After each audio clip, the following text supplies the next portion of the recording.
Pemirsa, kurang dari 3 jam lagi ajang Formula E 2022 Jakarta siap digelar. Lalu bagaimana persiapannya? Kita segera bergabung bersama Lady Marina di area pit lane Jakarta International E-Prix Sirkuit Ancol Jakarta. Lady, bagaimana persiapan jelang ajang Formula E 2022 sore ini?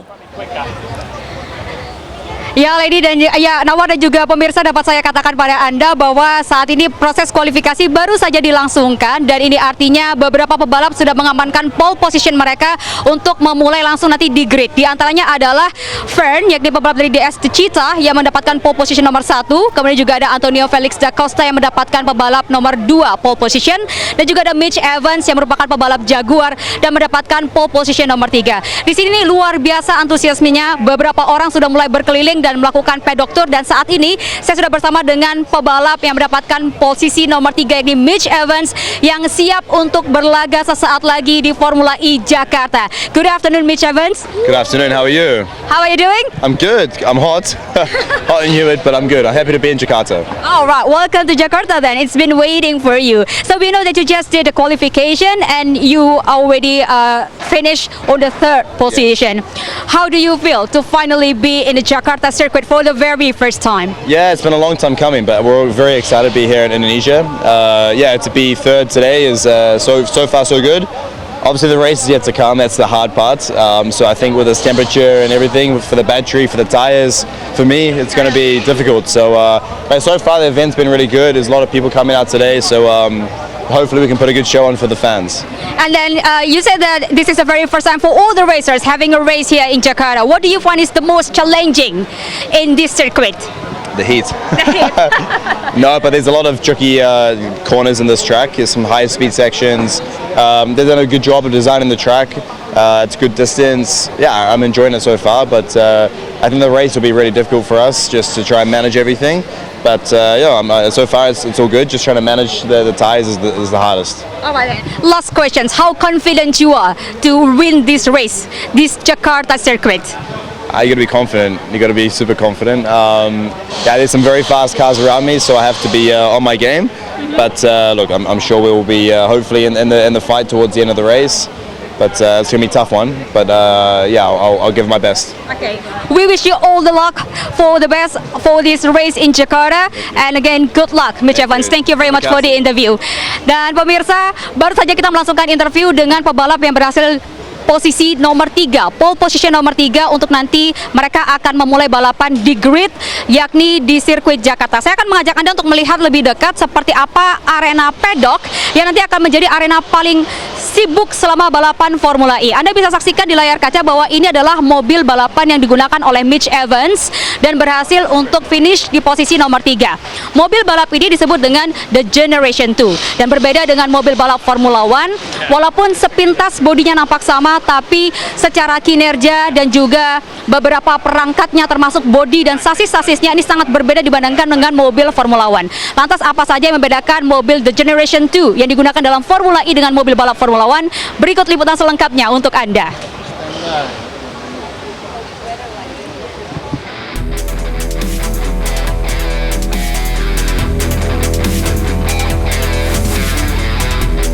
Dan pemirsa, inilah mobil The Gen 2, mobil yang digunakan para pebalap untuk balapan Formula E.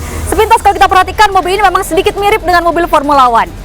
Tapi kalau kita perhatikan spesifikasi dan cara kerjanya, mobil ini jelas berbeda dengan mobil Formula One. Kita bahas dari sisi bodinya terlebih dahulu. Mobil ini memiliki total panjang lebih dari 5.000 mm, kemudian lebarnya lebih dari 1.700 mm, dan tingginya lebih dari 1.030 mm. Dan kalau kita perhatikan juga bahwa mobil ini memiliki daya maksimal yakni 250 kW atau setara dengan 335 horsepower. Luar biasa. Nah, kalau kita perhatikan pemirsa, meskipun nampaknya mobil ini ramping, tapi Anda harus tahu bahwa mobil ini memiliki total berat lebih dari 900 kg atau hampir 1 ton. Nah, total ini sudah termasuk dengan total pebalap yang nanti akan duduk di sini dan juga berat dari baterai yang mencapai 300 kg lebih yang berada tepat di belakang pembalap. Lantas apa yang membedakan mobil The Gen 2 dengan The Gen 1 generasi sebelumnya? Anda harus tahu bahwa mobil ini memiliki kapasitas baterai yakni 54 kWh. Kapasitas baterai ini hampir 2 kali lipat dibandingkan dengan mobil The Gen 1, sehingga ini menghilangkan kebiasaan pembalap harus berlari dan kemudian mengganti mobil mereka di tengah-tengah pertandingan karena mobilnya kehabisan baterai dan tidak bisa menyelesaikan 1 kali balapan. Nah, berbicara mengenai mobil listrik, mobil ini juga memiliki akselerasi yang luar biasa khas mobil listrik, yakni ia mampu mencapai kecepatan 0 sampai dengan 100 km per jam hanya dalam waktu 2,8 detik saja. Dan mobil ini memiliki top speed atau kecepatan maksimum yakni 280 km per jam. Nah, berbicara mengenai pengereman, ini juga luar biasa. Mobil ini memiliki pengereman regeneratif. Apa itu pengereman regeneratif? Yakni mobil ini mampu memberikan energi kinetik dari rodanya untuk kemudian dikirimkan menjadi energi listrik dan dikirimkan kembali menjadi ke arah baterai mereka. Berbicara mengenai mobil balap tidak lengkap rasanya kalau kita tidak berbicara mengenai ban yang digunakan. Kita perhatikan pemirsa bahwa ban mobil The Gen 2 inilah jenis ban yang beralur dengan lebar pada ban depannya yakni 245 mm dan lebar dari ban belakangnya adalah 305 mm. Dan ban ini memiliki total besaran velg yakni 18 inci. Nah, yang menarik adalah ban mobil Formula E ini sangat berbeda dengan ban mobil Formula One. Kalau ban mobil Formula E ini dia cenderung bisa digunakan di trek apapun, baik itu trek kering maupun trek basah. Sementara mobil Formula One memiliki 2 jenis ban, yakni ban untuk trek kering dan ban untuk trek basah. Adaptif, efektif, dan luar biasa efisien. Yang menarik dari mobil The Gen 2 ini adalah Anda bisa saksikan pemirsa bahwa terdapat pelindung kepala yang berada di belakang kursi kemudi. Dan juga ada LED yang bisa menyala tergantung dari mode yang digunakan oleh pembalap. Nah, yang membedakan satu mobil dengan mobil lainnya, memang kebanyakan seluruh mobil Formula E dari satu pabrikan dengan pabrikan lain menggunakan bodi, sasis, suspensi depan dan juga baterai yang hampir sama persis. Yang membedakannya adalah pada bagian mesin yang disebut dengan powertrain suspension dan juga software mobilnya.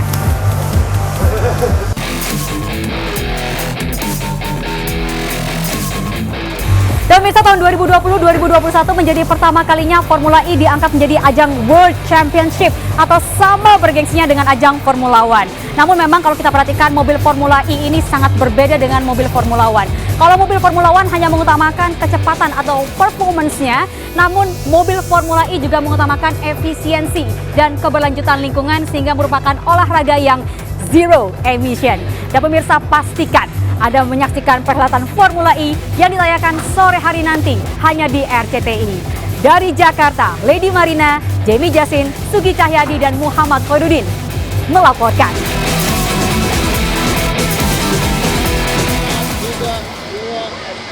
Baik Nawa dan juga pemirsa, seperti yang disaksikan saat ini di area pit lane ini cenderung ramai karena banyak orang-orang yang menantikan karena pebalap ini baru saja selesai menandatangani kartu postcard yang kemudian dibagikan kepada local community atau para penggemar yang memang diizinkan untuk melangsungkan paddock tour atau tour ke sekitar garasi para pembalap. Nah, Anda bisa saksikan juga bahwa di sini merupakan tim official yang sedang mempersiapkan mobil-mobil balap karena setelah tadi proses kualifikasi mereka sudah menilai apa-apa saja kesalahan yang terdapat pada mobil mereka dan sekarang saat ini sedang dilakukan kalibrasi ulang dengan sistem komputer agar nantinya ketika balapan dilangsungkan dalam beberapa jam lagi tidak ada kesalahan dan para pebalap bisa melangsungkan balapan secara maksimal. Nah pemirsa, berbicara mengenai Formula E tidak lengkap rasanya kalau kita tidak berbicara mengenai sejarahnya. Kalau berbicara mengenai sejarah, maka Formula E ini pertama kali digelar dikarenakan adanya pertemuan Presiden FIA atau Federasi Internasional Automobile yang dilangsungkan di sebuah restoran di Perancis, Paris. Dan kemudian 3 tahun berselang, tepatnya tahun 2014, barulah Formula ini terwujud dan digelar pertama kalinya di Beijing, Cina. Dan setelah saat itulah kemudian terus dilangsungkan di beberapa kota ikonik seluruh dunia dan menjadi satu ajang perlombaan yang luar biasa ikonik serta memiliki banyak fans di seluruh dunia.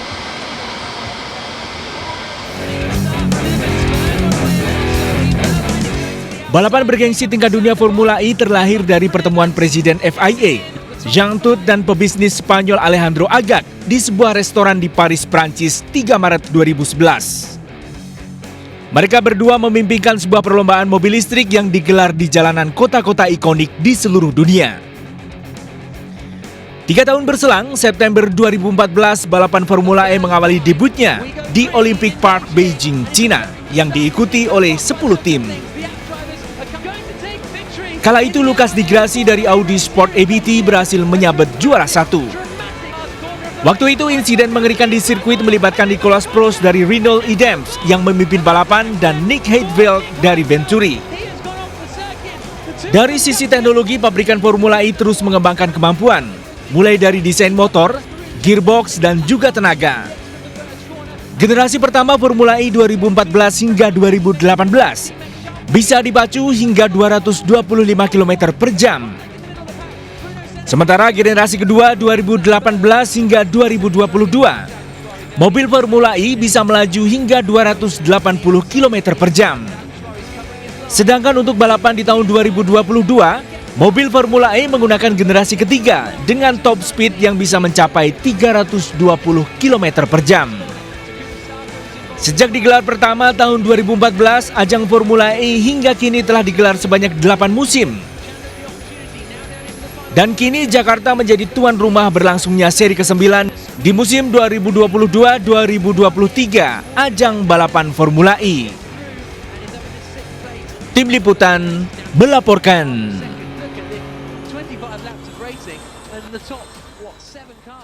Di rumah Anda bisa saksikan bahwa di belakang saya ini merupakan pebalap yang sedang dikerumuni oleh para fansnya. Dan ini merupakan Antonio Felix da Costa yang seperti tadi diberitakan bahwa ia sempat berlibur ke Bali sebelum akhirnya bertolak ke Jakarta untuk melangsungkan balapan yang akan digelar sore hari nanti. Dan bisa Anda saksikan pemirsa begitu antusias warga untuk meminta tanda tangan dari Antonio Felix da Costa karena memang ini merupakan salah satu pebalap yang sukses berada di juara 2 pada saat proses kualifikasi tadi.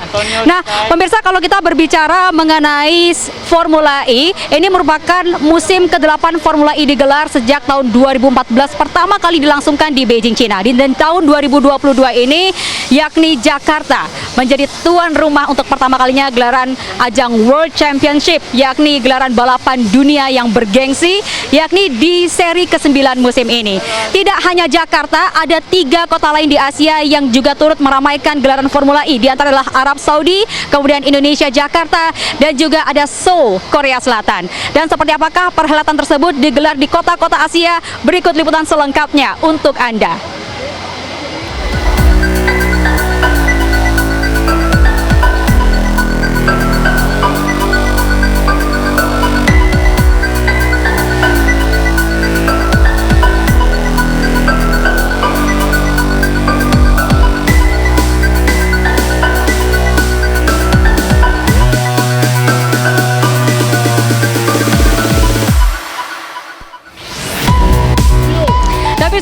Anda di antara 22 pebalap Formula E ternyata ada 7 orang di antaranya yang merupakan mantan pebalap F1. Beberapa di antara mereka kurang beruntung untuk mendapatkan pole position atau bahkan menang dan naik podium dikarenakan beberapa yang ikut tim kurang bagus sehingga mobilnya kurang mumpuni dan mereka tidak berhasil untuk menorehkan prestasi luar biasa di Formula One. Namun justru ketika di Formula E, beberapa di antaranya justru berhasil menjadi juara dunia. Lantas siapa sajakah 7 di antara 22 pebalap Formula E yang merupakan mantan pebalap Formula One? Berikut liputan selengkapnya.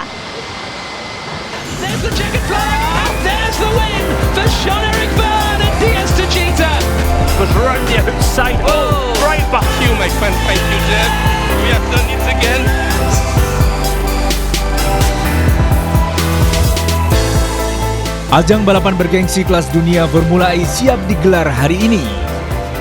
Namun tahukah Anda ada 7 dari total 22 pebalap dunia yang rupanya merupakan mantan pebalap kejuaraan Formula One.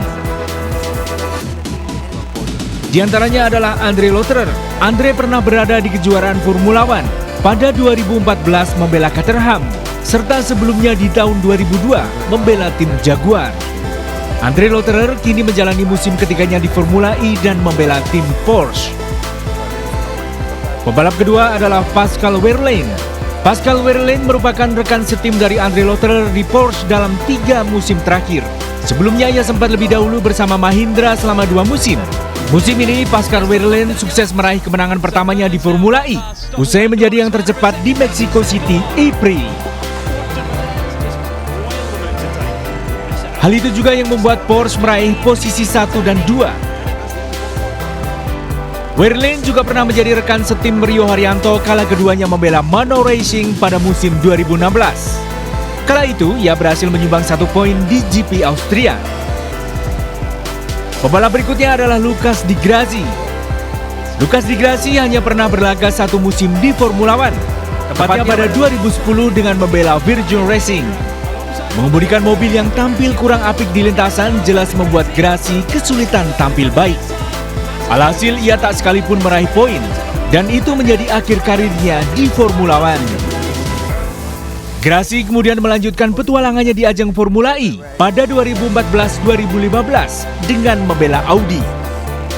Pebalap asal Brasil ini langsung menjadi salah satu kandidat juara dunia, hingga akhirnya benar-benar memenangkannya pada musim 2016-2017.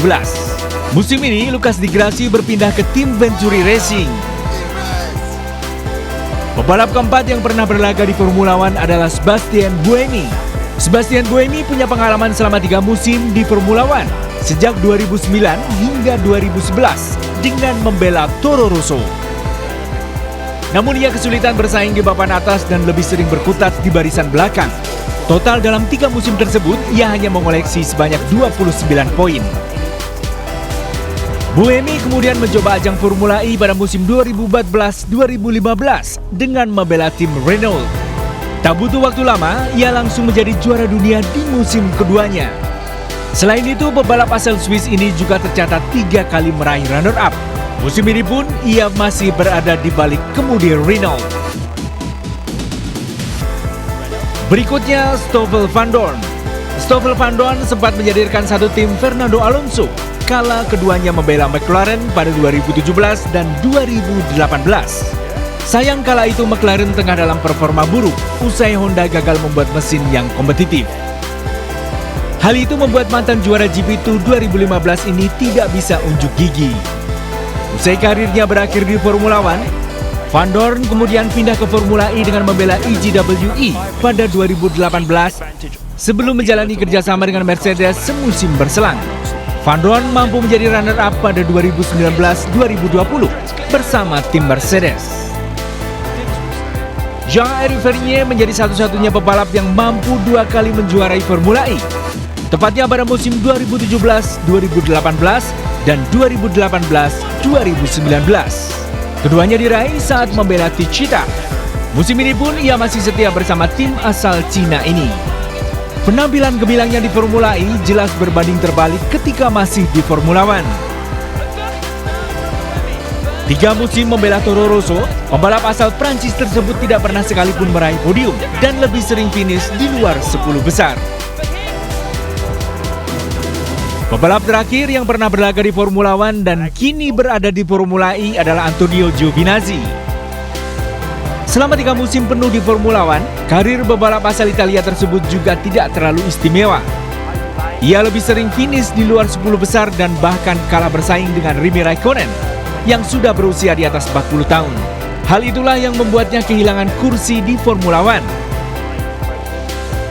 Antonio Giovinazzi musim ini memutuskan berlaga di Formula E dengan membela Dragon Racing, usai kontraknya tidak diperpanjang oleh Alfa Romeo. Meski banyak di antara pebalap yang tidak menuai hasil gemilang ketika berlaga di Formula One, beberapa pembalap justru bersinar di Formula E, bahkan menjadi juara dunia. Kini patut dinantikan, siapakah yang akan menjadi juara dari Jakarta E-Prix yang merupakan seri ke-9 dari gelaran Formula E 2022. Tim Liputan iNews melaporkan. Nah pemirsa, lantas seperti apakah rasanya sensasi berkendara di atas mobil listrik dengan kecepatan melaju 200 km per jam? Rekan kami Mahathir Muhammad akan melangsungkan laporkannya untuk Anda sesaat lagi. Tetaplah bersama kami.